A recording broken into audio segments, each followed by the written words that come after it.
નમસ્કાર મિત્રો, આજે કોમ્પ્યુટર સેમેસ્ટર 3નો નવો સબ્જેક્ટ તો કે ડેટાબેઝ જે કરીને સબ્જેક્ટ છે મેનેજમેન્ટ નવો ડીઆઈ કોર્સ સાથે આપણી YouTube channel Gujarati engineering academy YouTube channel પર સંપૂર્ણ માહિતી સાથે કઈ રીતે તમારે જીટીયુ એક્ઝામમાં વાંચવું, કઈ રીતે ધ્યાન રાખી, કઈ રીતે માર્ક્સ કપાય, કઈ રીતે સ્કોર કરવું અને ડેટાબેઝ આ સબ્જેક્ટ છે એમાં તમારે કઈ રીતે પાસ થવું સંપૂર્ણ માહિતી સાથેનો વિડીયો છે આપણી યુટ્યુબ ચેનલ ઉપર મિત્રો આવી ગયો છે.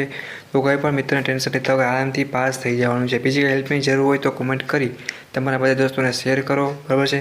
અને તમારા સેમેસ્ટર 3ના આવા જ બધા સબ્જેક્ટના વિડીયો આપણી યુટ્યુબ ચેનલની પ્લેલિસ્ટમાં પણ મળી જ રહેશે અને પ્લસ કોમ્પ્યુટર સેમેસ્ટર 3ની વોટ્સઅપ ગ્રુપમાં પણ સેન્ડ કરવામાં આવશે. તમારે સોલ્યુશનની જરૂર હોય તો પણ કોમેન્ટ કરજો અને તમારા સેમેસ્ટર 3ના બધા દોસ્તોને શેર કરો અને પાસ થઈ જાઓ. સંપૂર્ણ વિડીયોની લિંક છે તમને નીચે મળી રહેશે, બરાબર છે. એ રીતે તમારે ડાઉનલોડ કરીને જીટીયુ એક્ઝામની સારામાં સારી તૈયારી કરી અને એટલીસ્ટ પાસ થઈને પણ સારા માર્ક્સ સ્કોર કરવા એવા પ્લાનિંગ સાથે બધા મિત્રોને વાંચવાનું છે. કે હેલ્પની જરૂર હોય તો કોમેન્ટ કરજો.